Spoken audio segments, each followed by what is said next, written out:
Hello, my name is Alan Hassmeyer, and I am the current historian of the East Tennessee chapter of ASHRAE.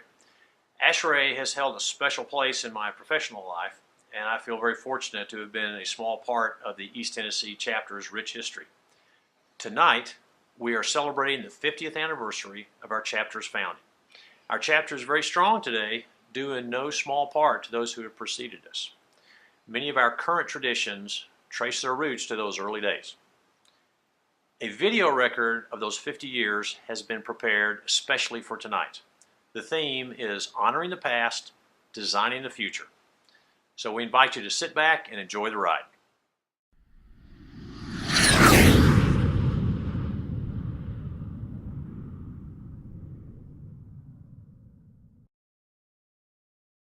In the spring of 1964, an enthusiastic group of Knoxville HVAC engineers, contractors, owners, and manufacturers gathered together to create a local chapter of ASHRAE.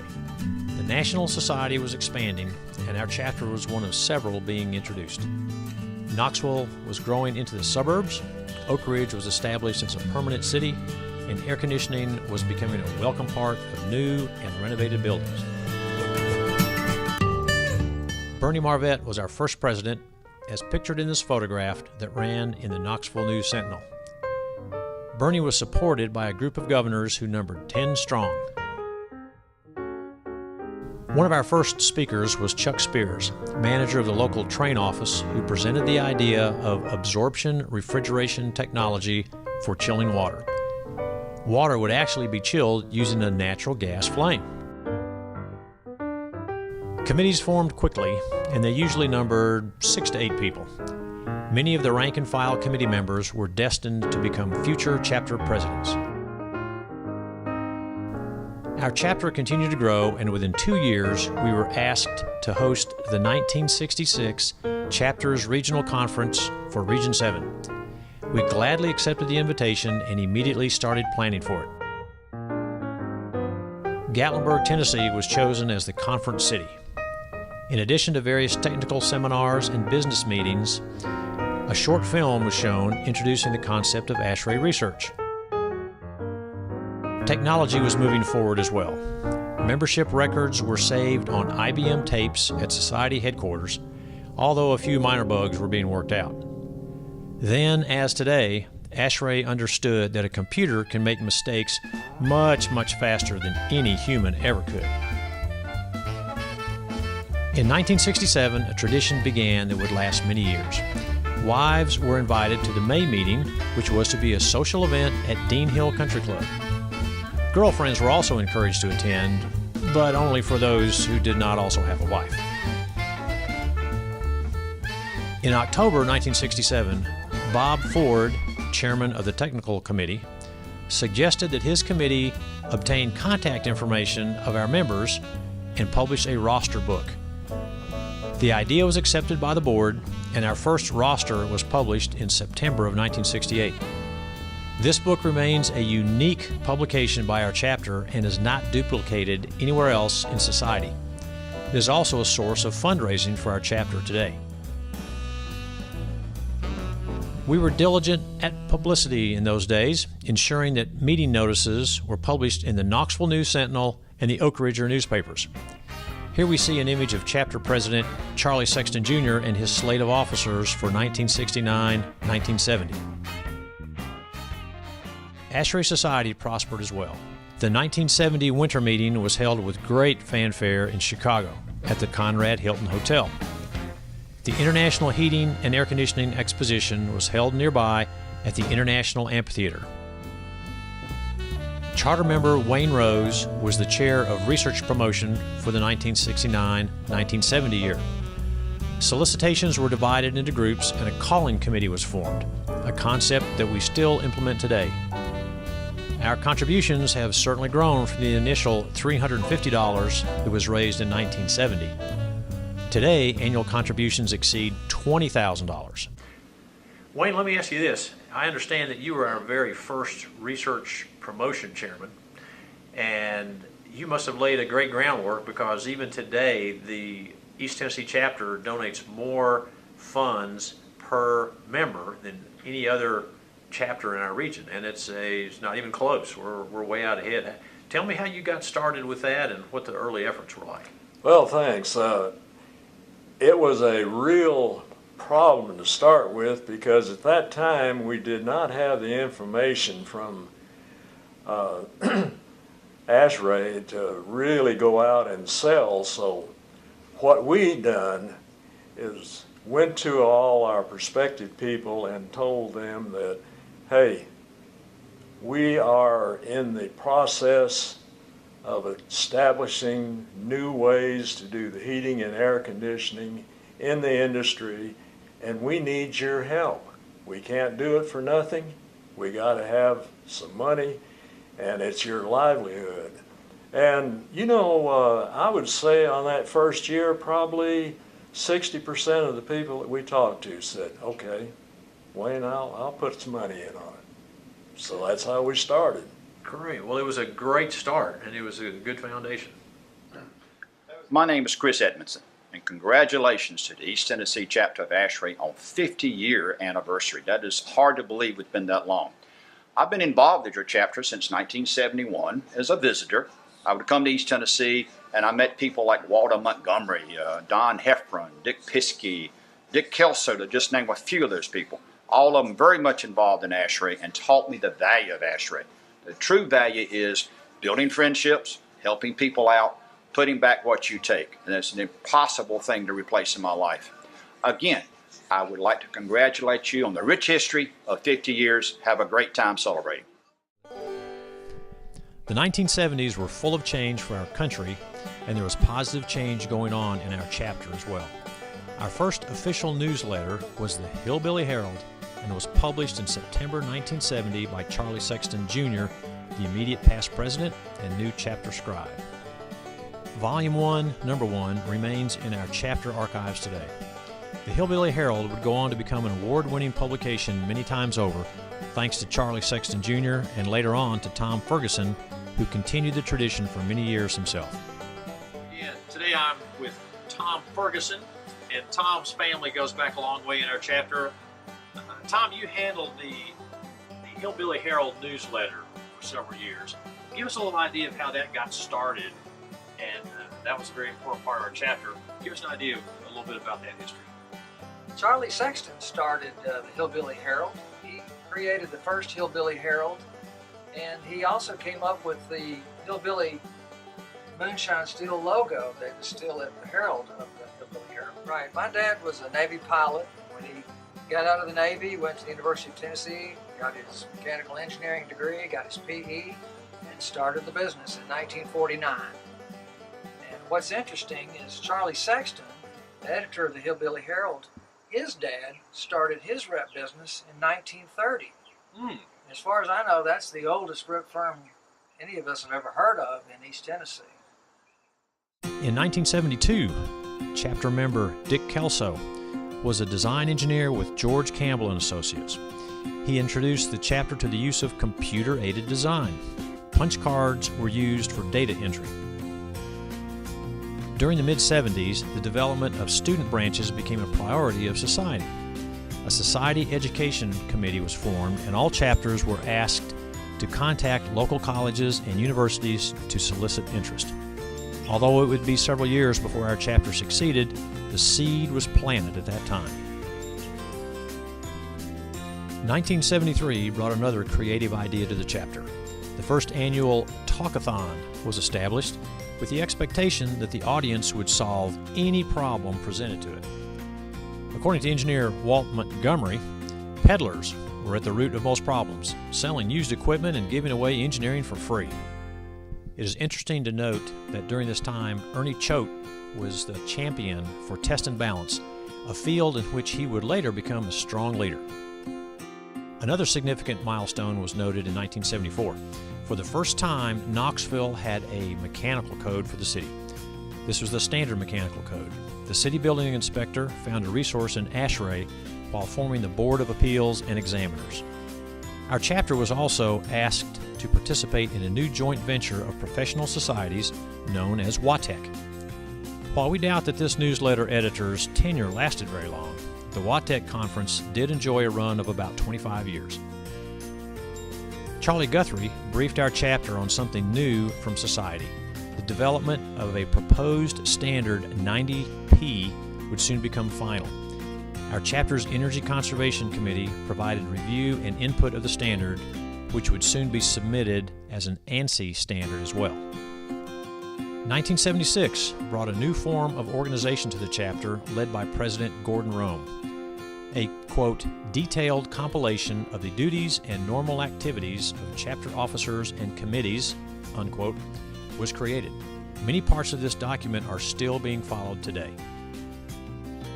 Just in case anyone was wondering, our tradition of giving a chapter coffee mug to our guest speaker began in 1976. Originating with I.T. Littleton and Gordon Rome, Paul Jordan was tasked with this important job. Our chapter was now over 10 years old, and a past president's photograph marked the anniversary. As the 1970s drew to a close, solar energy was an interesting topic. Our own Al Bedinger Jr. presented a lived-in solar home at the University of Tennessee, which had a peak heating bill of $35 per month. You can take the person out of the 70s, but you can't take the 70s out of Tom Pace. The 1980s began with a new cast of characters, and Tom was certainly one of them. For over 35 years, Tom has been a very active part of our chapter by leading the roster, golf tournament, and calling committees on multiple occasions. During the 80s, engineers from Oak Ridge were strong in our chapter. I.T. Littleton is pictured here. He must have given our dinner invocations for 20 years. Ron Shelton served on many technical committees as well as chapter president. We're sure that whatever he did was top secret, but Jim Corley was one of our strongest engineers during that period. And although he was not an Oak Ridger, Don Heffron was a strong presence in the local consulting engineering community. One of the best stories out of the 80s was Alice Phibbs and Chuck Belt. Hi, I'm Chuck Belt, and I was president of East Tennessee Valley Chapter in 1985 and 86. And I'm Alice Belt, Chuck's wife, and I was president a couple years later. We met at ASHRAE and got married, and our friends kidded us about, what kind of pillow talk we would have since we were both ASHRAE members. But it's really good to be in the same business, to be able to have that kind of relationship. And of course, I was always the oldest and best engineer, so we always had a lot of discussion about projects we were working on and a lot of fun. And also, Eddie Edwards and Jim Corley and Ronnie Phillips, so there's just too many. Gordon Rome. Oh, yes. Gordon Rome. Donnie Glenn. Yes. Too many. Mm-hmm. And then I was the first female president of the East Tennessee chapter of ASHRAE, and a lot of people talk about roadblocks or something that you run into being the female president, but I never felt any of that. I always felt equal with everyone else and never had any problems. And then after me was Suzanne Marquis, and we have a couple more coming up. And women are a little bit better organized maybe than men. So. And Heather. And Heather, right? Yeah, just maybe a little bit better organized. The 1990s brought new young talent into the board. Phil Newby was an active engineer and regularly worked with the city of Knoxville to further the codes process. Here he is with a proclamation from longtime Knoxville Mayor Victor Ashe. Kirk Wilson showed his talent on the piano as well as on our board. Captain Kirk is pictured here, and again here with Dick Kelso. Kirk was no match, though, for the lovely Freda Valentine.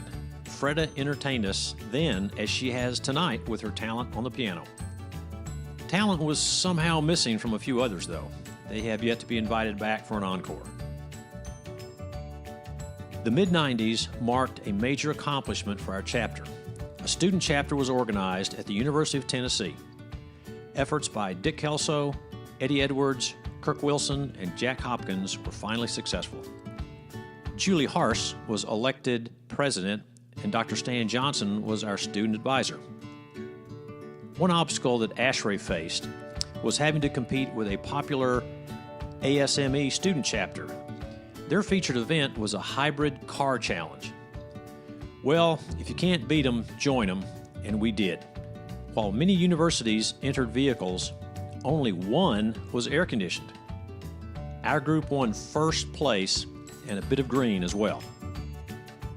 Pictured here was our current chapter president, Walter Law, and student activities chair, Jack Hopkins. Later, Dr. Johnson was awarded a $5,000 research grant that Myron Carter sponsored for the student chapter. Perhaps no one, male or female, has been as organized as Suzanne Marquis McCarter was. Suzanne served as newsletter editor, publicity chair, and had a hand in just about every position before serving as our chapter president. One of our more memorable events away from Knoxville was in Chattanooga. The Chattanooga Choo Choo was active and rocking, but what happened there did not manage to stay there. A fun time was had by all. As the 90s drew to a close, full-time scuba diver and part-time equipment rep Gordon Rome finally retired. Gordon's service to our chapter spanned more than 30 years. Our chapter survived Y2K in 2000, and we developed a plan for hosting the 2002 CRC in Knoxville. Steve Sturgeon, John Seeley, and Walter Law led the efforts, but it saw participation from many chapter members. Here we see Wendell Moore, who is in charge of hospitality. Wendell filled these shoes on multiple occasions, always doing it first class. Over 30 sponsors were signed for the event, and CRC attracted great attendance, creating a fun atmosphere for all.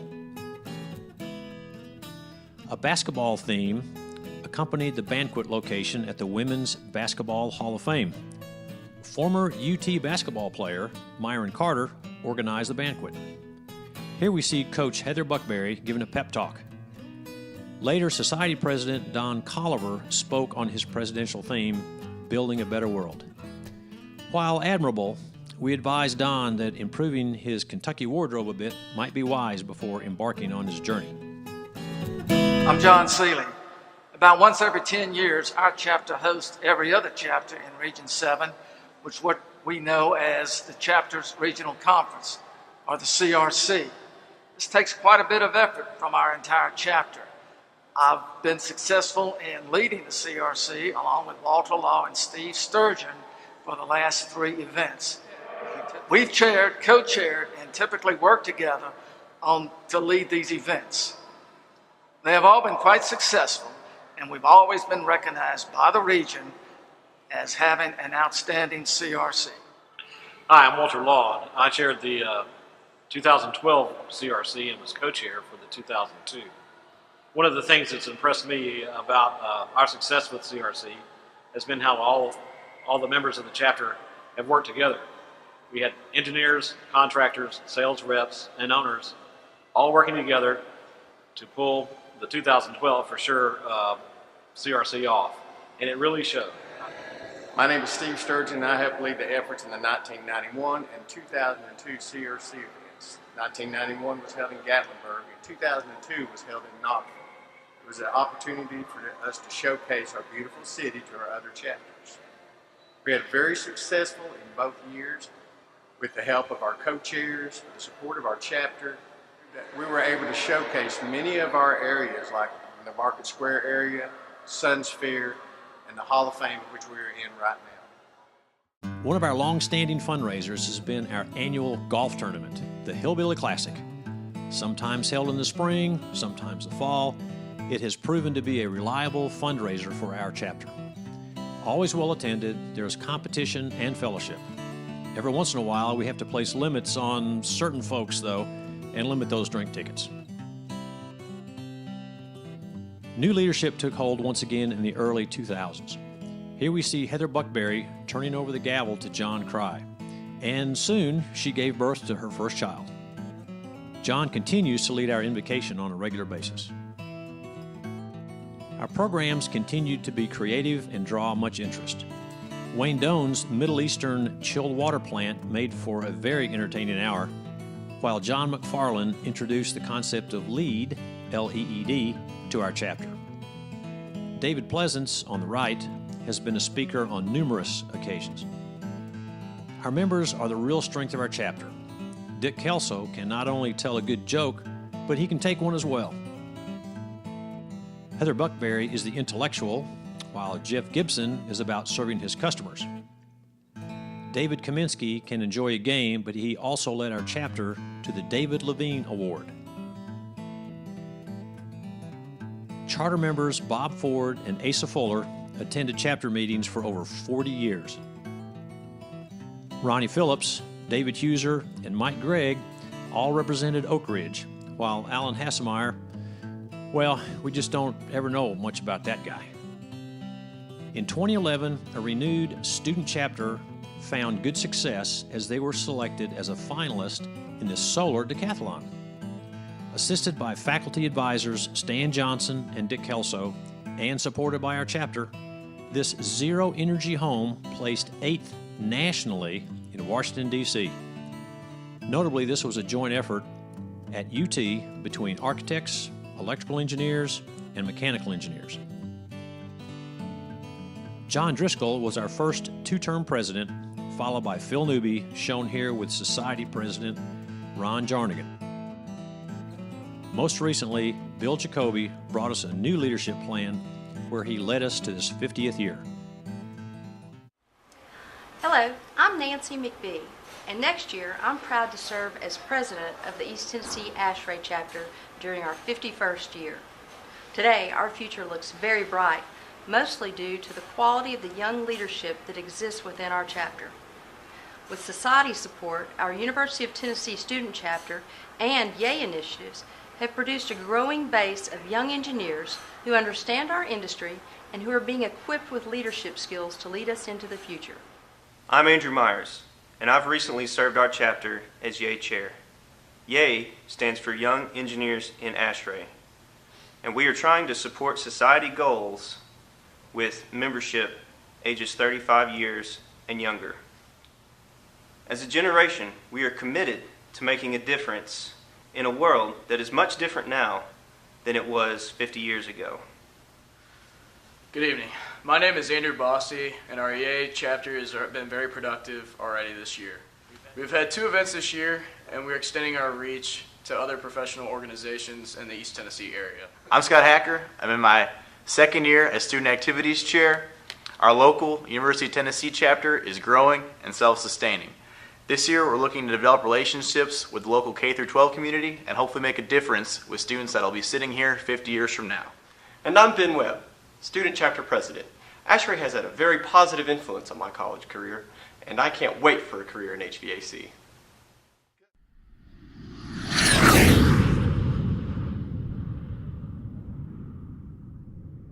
Let's see. I'm seeing too many us here, I know. Let me remember what I was going to say. We typically, I help, my name is Scott. You need some help. I do need some help. You're supposed to be the polished guy. We need them cue cards. I just, I'm stumbling. Okay, ready? I'm going to get through this, Jack. About that. Reduce first, then you reuse, then if you have to, recycle. You're good. I forgot to stop recording. Oh, man, I was probably an idiot. Yeah. All right. Co-chair. Let's start that over. Yeah, but I want to say co-chair because you didn't, because I was not the chair. It was a co-chair. Okay. You were the chair. Not in 2002. Yeah, you were. We co-chaired that together. All three. But you were considered the general chair. Yeah, you were the general chair. We were the codes. Oh, whatever. It's like this time. Okay. Go ahead. Baby boomers. Lord help us.